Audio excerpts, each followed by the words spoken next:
Sebelum mengikuti ibadah online, mari kita perhatikan beberapa hal terlebih dahulu. Pertama, milikilah sikap hormat kepada Tuhan saat beribadah. Kedua, sediakanlah waktu dan carilah tempat yang nyaman untuk kamu agar dapat beribadah. Ketiga, ikutlah beribadah dari awal sampai akhir, bernyanyi, berdoa, dan membaca firman Tuhan, serta mendengarkan kebenaran firman Tuhan. Selamat beribadah, Tuhan Yesus memberkati. Shalom, anak-anak tunas remaja yang dikasih oleh Tuhan. Kita bersyukur kepada Tuhan kalau pada kesempatan ini kita bisa bersama-sama beribadah, memuji, memuliakan nama Tuhan dari tempat kita masing-masing, dari rumah kita masing-masing. Tetapi biarlah ini juga tidak membatasi semangat kita, tidak membatasi sukacita kita dalam memuji dan memuliakan nama Tuhan. Mari saya mengajak kita semua untuk mengambil waktu teduh sejenak sebelum kita memulaikan ibadah kita. Waktu teduh dimulai.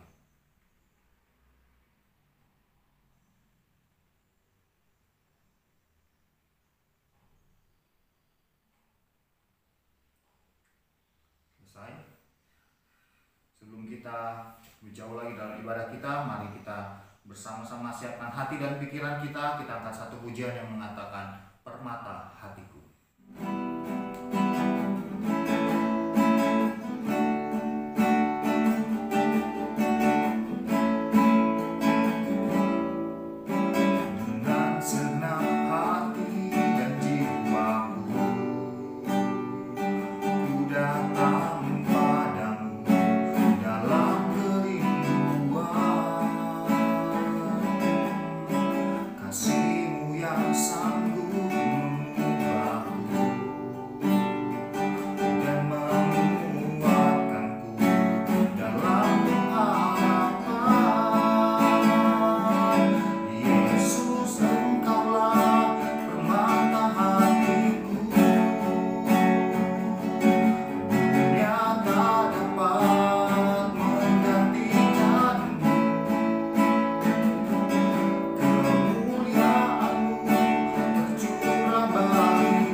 Tuhan Yesus, terima kasih untuk kebaikan-Mu hari ini.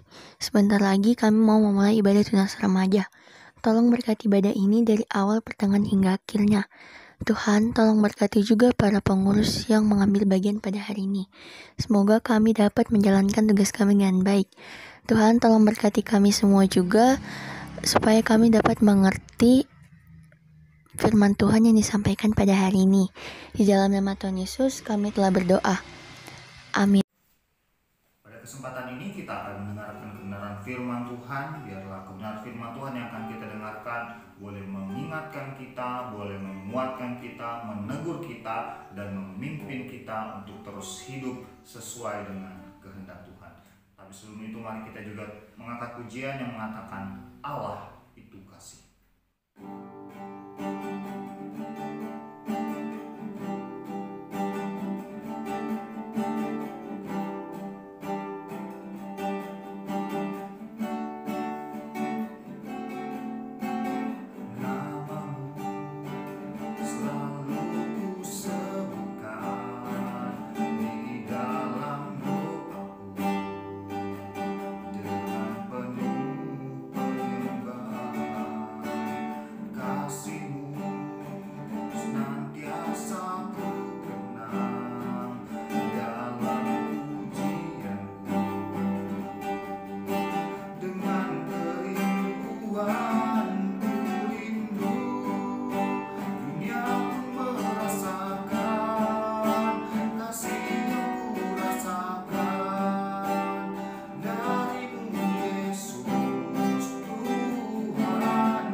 Shalom anak-anak tunas remaja yang dikasih oleh Tuhan. Pada saat ini sama-sama kita akan merenungkan satu bagian firman Tuhan. Namun sebelum itu mari kita berdoa. Bapa kami di surga, kami mengucap syukur buat kebaikan Tuhan dalam kehidupan kami. Saat ini Kau berikan kami kesempatan lagi untuk bisa sama-sama mendengarkan dan merenungkan kebenaran firman Tuhan. Dan lebih daripada itu kami mohon biarlah Tuhan juga menolong kami agar supaya kami bisa mengerti setiap kebenaran firman Tuhan, dan biarlah firman Tuhan ini dapat kami lakukan dalam kehidupan kami setiap hari. Terpujilah nama-Mu ya Tuhan. Inilah yang doa dan ucapan syukur kami. Kami siap mendengarkan firman-Mu dalam nama Tuhan Yesus, Juru Selamat kami yang hidup. Kami berdoa dan bersyukur. Amin. Kita akan merenungkan satu kebenaran firman Tuhan yang terambil dari Amsal 15 ayat 32. Firman Tuhan berbunyi, siapa mengabaikan didikan membuang dirinya sendiri, tetapi siapa mendengarkan teguran memperoleh akal. Nah, tahukah kalian bahwa pada zaman dahulu ada sebuah pertunjukan yang namanya opera, dan ini dilakukan dalam sebuah gedung, yaitu gedung opera. Biasanya dalam opera ini berisi tentang penggabungan antara seni musik dan juga seni drama. Nah, biasanya dalam pertunjukan opera juga musik itu adalah musik orkestra. Jadi yang mengiringi seluruh rangkaian pertunjukan opera adalah orkestra. Dan dalam opera semua dialognya itu selalu dinyanyikan, bukan berbicara seperti biasa seperti kita berbicara, tetapi semuanya itu punya nada, semuanya itu dinyanyikan.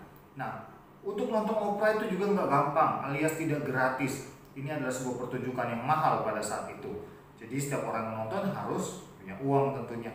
Dan kebanyakan yang nonton adalah juga orang-orang yang pencinta musik serta mereka yang kelas menengah ke atas. Ya, nah pada zaman itu ada seorang komponis atau musisi yang hebat yang bernama Jules Massenet. Dia adalah seorang yang terkenal dan musik yang dia buat, opera yang dia buat mempengaruhi perkembangan musik di negara Prancis ya. Ini adalah negaranya. Dan di seluruh Eropa ada begitu banyak penyanyi yang terkenal, dan para penyanyi terkenal itu ingin sekali supaya mereka bisa bernyanyi di dalam opera Jules Massenet ini. Kalau zaman sekarang mungkin kita bisa kenal ada Erwin Gutawa, ada Andi Rianto dan lain sebagainya. Mereka punya orkestra yang luar biasa. Nah, suatu ketika pada zaman dahulu ada sebuah pertunjukan opera yang ditampilkan oleh Jules Massenet ini. Dan dalam pertunjukan tersebut ada seorang penyanyi tenornya yang mendapat part tersendiri untuk bernyanyi ya. Di part lain juga tentu ada penyanyi-penyanyi yang lain, ada paduan suara, ada iringan musik dan lain sebagainya. Nah, tapi suatu ketika ada seorang penyanyi tenor, yaitu seorang penyanyi laki-laki yang bersuara tinggi. Dia menyanyi tetapi nyanyian yang dia tampilkan itu fals ya, atau apa? Enggak sesuai dengan nadanya atau tidak enak didengar ya. Nah, parahnya lagi bukan cuma itu.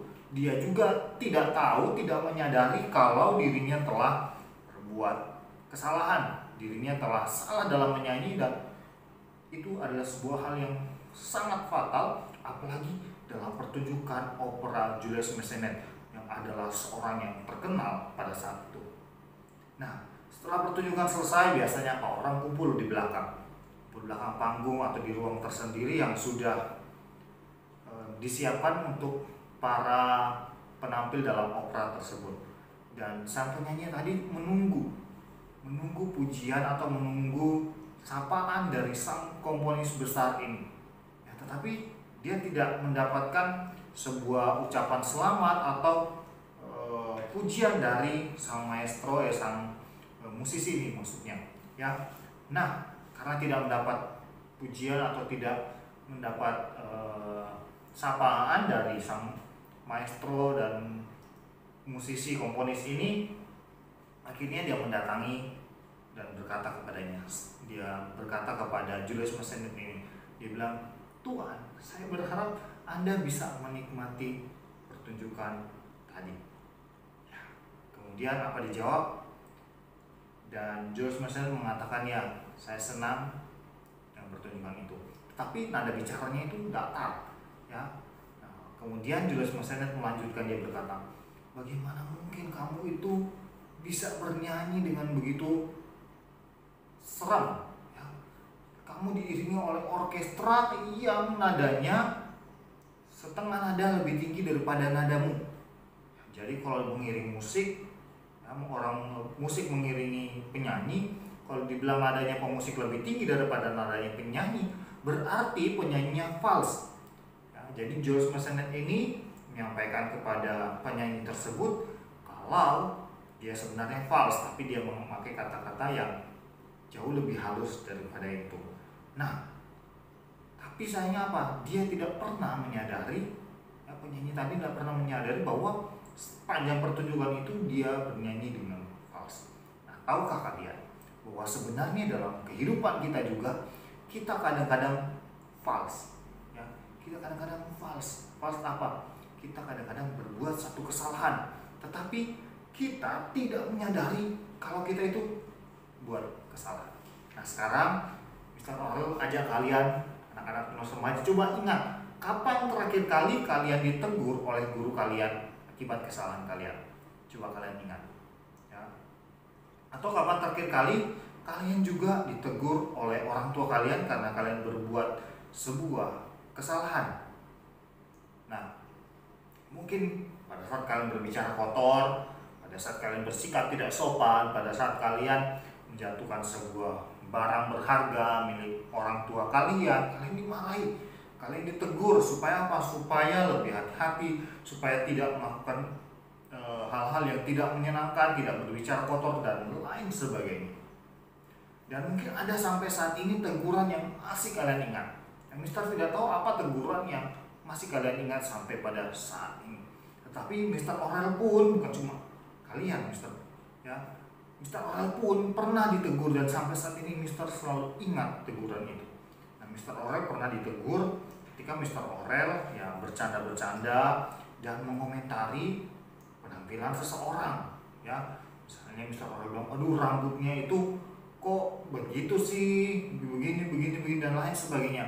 Akhirnya ternyata itu membuat orang itu mukanya langsung berubah atau kelihatan sekali tidak enak, ya. Kalau kita lihat mukanya langsung, ya, lain-lain. Padahal Mr. Orel biasa bercanda dengan dia.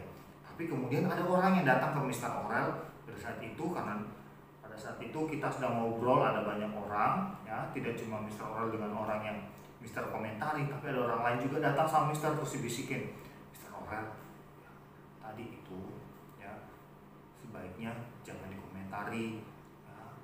Tidak semua orang bisa terima kalau dikatai seperti itu atau dibercandain seperti itu.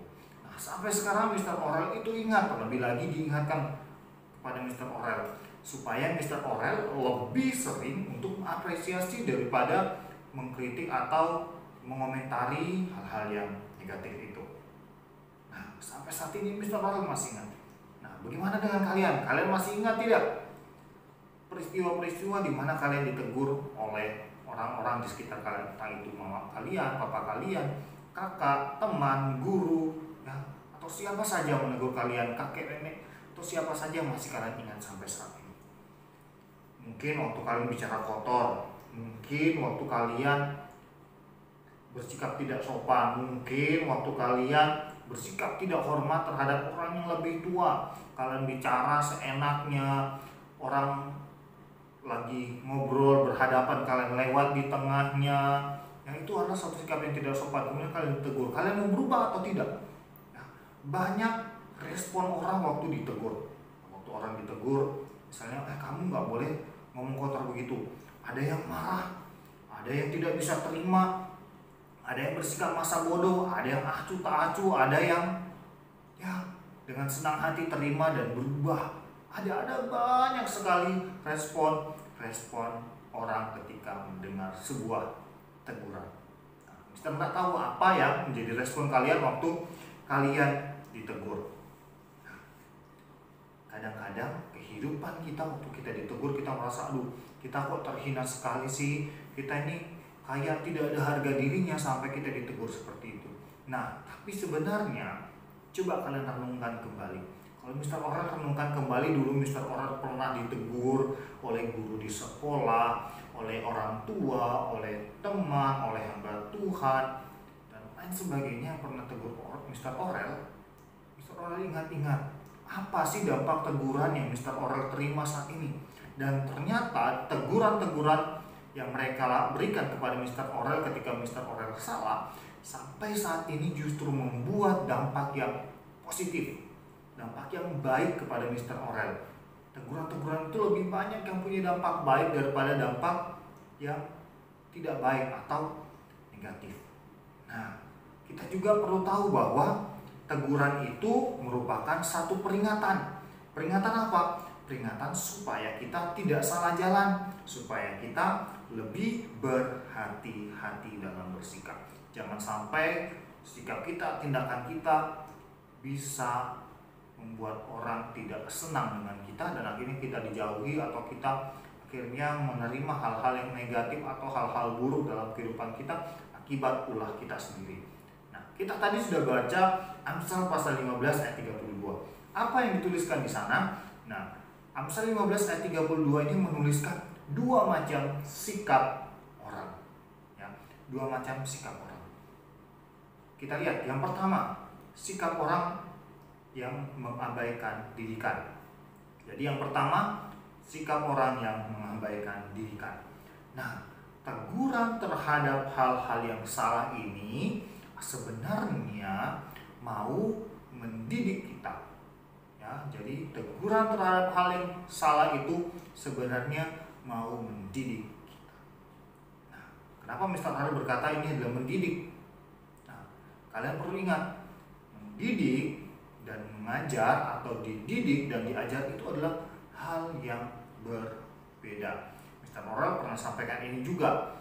Kalau dibilang kita diajar berarti kita dari tidak tahu menjadi tahu. Tapi kalau kita dididik dari tidak baik menjadi baik. Ya, jadi ingat sekali lagi, kalau diajar itu berarti kita dari tidak tahu menjadi tahu.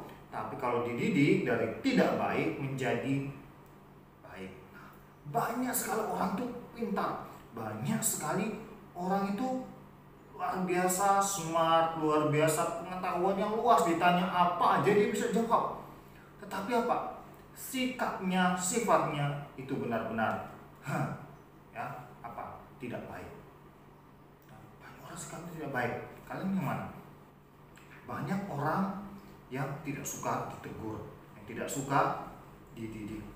Nah, tapi tahukah kalian bahwa sikap orang yang tidak mau dididik, tidak mau ditegur itu merupakan suatu sikap yang salah. Sikap itu menunjukkan bahwa orang tersebut tidak menghargai dirinya sendiri. Orang tersebut membiarkan dirinya terus terjerat, terus terjerumus ke dalam kesalahan-kesalahan yang sama. Karena dia apa? Dia anggap dirinya udah pantas, dirinya udah pintar. Ya. Dan inilah salah satu sifat orang berdosa. Tidak mau diubah. Karena apa? Karena mereka tidak menghargai diri mereka sendiri. Bagaimana dengan kalian? Apakah kalian merupakan orang yang mau berubah, orang yang mau mendengarkan didikan atau tidak? Apakah kalian orang yang mengabaikan didikan atau tidak? Ya. Nah, sikap orang yang kedua yang dicatat dalam Amsal 15 ayat 32 adalah sikap orang yang mendengarkan teguran. Oke, orang yang mendengarkan teguran. Setiap orang yang mendengarkan teguran dan mau mengubah yang salah dalam dirinya, maka dia akan memperoleh akal budi. Nah, akal budi ini untuk apa? Akal budi ini untuk menjaga jiwanya supaya tidak berada dalam jalan yang jahat, supaya dia tetap berada dalam jalan yang baik. Akal budi inilah yang akan menuntun dia, membimbing dia supaya dia terus berada di jalan yang benar. Tahukah kalian bahwa ketika Tuhan Yesus datang ke dalam dunia, Tuhan Yesus juga menegur kesalahan-kesalahan orang yang ada di sekitarnya. Yaitu siapa saja? Ada ahli Taurat, ada orang-orang Farisi, Ada orang-orang banyak yang mengikuti Tuhan Yesus, yang berbondong-bondong datang kepada Tuhan Yesus. Bahkan murid-murid Tuhan Yesus pun Tuhan Yesus tegur, Tuhan Yesus ingatkan kalau mereka salah. Dan apa? Respon mereka, ada yang terima, ada yang tidak, bahkan ada yang mengusir Tuhan Yesus. Lalu apa yang Tuhan Yesus lakukan? Ya, kalau ada yang mengusir, ada yang tidak terima, firman Tuhan juga mencatat dalam beberapa peristiwa Tuhan Yesus pergi meninggalkan mereka, pergi dari tempat mereka. Itu adalah bukti bahwa mereka adalah orang-orang yang tidak menghargai diri mereka sendiri, tidak menghargai apa yang Tuhan Yesus ingin berikan kepada mereka. Perubahan yang baik Tuhan Yesus ingin berikan kepada mereka, tetapi tidak mereka terima. Ya, jadi kebebasan yang mereka miliki itu mereka gunakan dengan sia-sia. Nah, mungkin saat ini Tuhan juga tidak sedang menegur kita secara langsung. Misalnya waktu kita berkata kotor, Tuhan Yesus langsung hukum kita, langsung buat diri kita menjadi tidak berguna misalnya, atau kita harus dapat sesuatu hal yang begitu menyeramkan, atau misalnya waktu kita lagi berbicara kotor, bicara tidak baik, bersikap tidak baik, langsung kita jadi debu. Tidak. Saat ini mungkin Tuhan sedang menegur kita secara tidak langsung. Teguran yang tidak langsung itu bagaimana? Misalnya ada orang yang datang ingatkan kita supaya kita berubah. Atau mungkin melalui peristiwa-peristiwa, mungkin kita pernah sakit, kita diingatkan supaya kita datang kepada Tuhan, supaya kita berdoa kepada Tuhan. Atau mungkin melalui peristiwa-peristiwa bencana-bencana alam yang ada di sekitar kita. Misalnya saat ini ada bencana alam yang terjadi di Masamba beberapa waktu yang lalu, ya. Nah, mungkin tidak terjadi sama kita, tapi bencana alam ini mengingatkan kita bahwa bisa saja bencana alam yang seperti itu atau lebih parah daripada itu menimpa kita. Tapi kalau saat ini bencana alam itu tidak menimpa kita, berarti kita harus melihat dari sudut pandangnya Tuhan, bahwa Tuhan mau kasih kita kesempatan. Tuhan mau kasih kita kesempatan untuk apa? Untuk kita berubah. Tuhan kasih kesempatan untuk kita melayani. Tuhan kasih kita kesempatan untuk saling membantu, untuk saling menolong satu sama lainnya, untuk berbuat kebaikan yang Tuhan ingin kita lakukan dalam kehidupan kita. Dan terlebih lagi mungkin Tuhan menegur kita melalui firman Tuhan. Firman Tuhan mungkin yang kita baca, yang kita dengar, kita renungkan itu mengingatkan bahwa kita pernah salah, kita pernah berbuat ini dan itu, misalnya berkata kotor, tidak sopan, atau tidak menghormati orang tua. Tuhan menegur kita, mengingatkan kita supaya tidak melakukan hal-hal seperti itu lagi. Ya. Nah, kalau Tuhan menegur kita, itu berarti apa? Tuhan masih sayang sama kita. Tuhan masih peduli dengan kita. Supaya apa? Supaya hidup kita jadi lebih baik. Hidup kita berubah. Hidup kita menunjukkan satu teladan yang baik. Nah, jadi mari kita pilih. Apakah kita mau jadi orang yang mengabaikan didikan, atau mau jadi orang yang menerima teguran? Pilihan yang kalian pilih itu semua punya konsekuensi, itu semua punya akibat.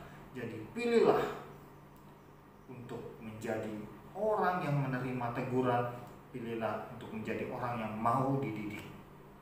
Supaya apa? Supaya kehidupan kita menjadi satu kehidupan yang berkenan di hadapan Tuhan. Tuhan Yesus memberkati kita semua. Mari kita berdoa. Bapa di surga, terima kasih buat kesempatan yang Tuhan berikan kepada kami untuk kami bisa beribadah, bahkan kami merenungkan dan mendengarkan kebenaran firman Tuhan. Kiranya firman Tuhan ini boleh menuntun kami untuk jadi anak-anak Tuhan yang memuliakan nama Tuhan, yang sesuai dengan kehendak Tuhan. Ajarlah kami untuk bisa belajar menerima setiap didikan dan setiap teguran, agar supaya kehidupan kami, agar setiap apa yang salah dalam kehidupan kami boleh diubah menjadi sesuatu hal yang berkenan di hadapan Tuhan, menjadi hidup yang benar di hadapan Tuhan. Sebab kami tahu bahwa Tuhan sungguh mengasihi kami. Melalui teguran, melalui didikan itu adalah bukti dan tanda bahwa Tuhan mengasihi setiap kami. Terpujilah nama-Nya Tuhan, berkati setiap kami yang beribadah yang mengikuti ibadah online ini. Dalam nama Tuhan Yesus kami sudah berdoa dan bersyukur. Amin. Kita akan menutup dan mengakhiri persekutuan Komisi Tunas Remaja pada sore hari ini. Biarlah segala hormat kemuliaan hanya bagi Tuhan saja. Mari kita mengangkat pujian yang mengatakan sebab Kau besar.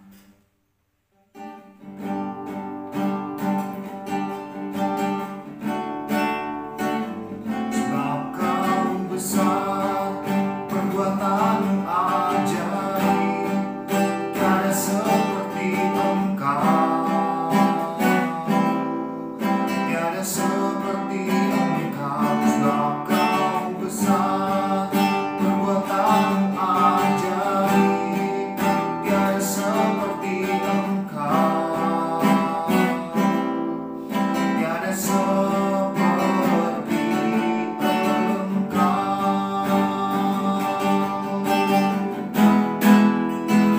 Sebab Kau besar, perbuatanmu ajaib, tiada seperti Engkau,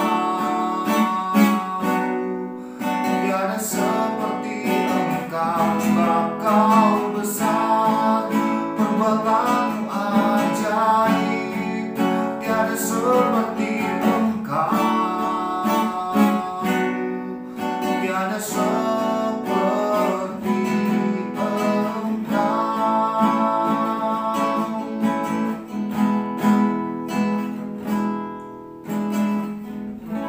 Mari kita berdoa.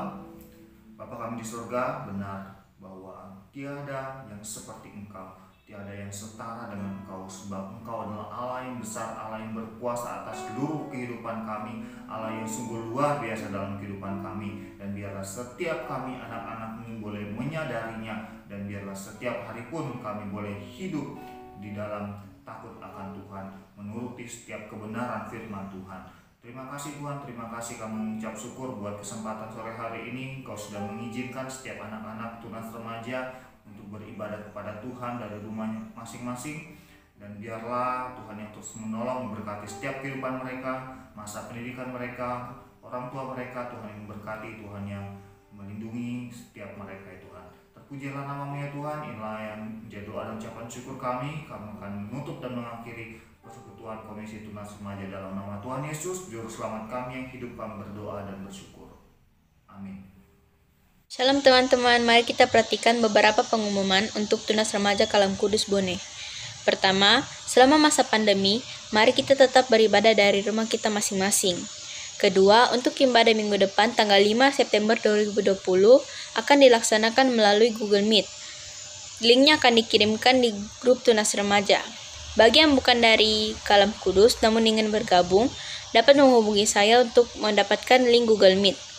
Sekian pengumuman untuk hari ini. Terima kasih. Tuhan Yesus memberkati.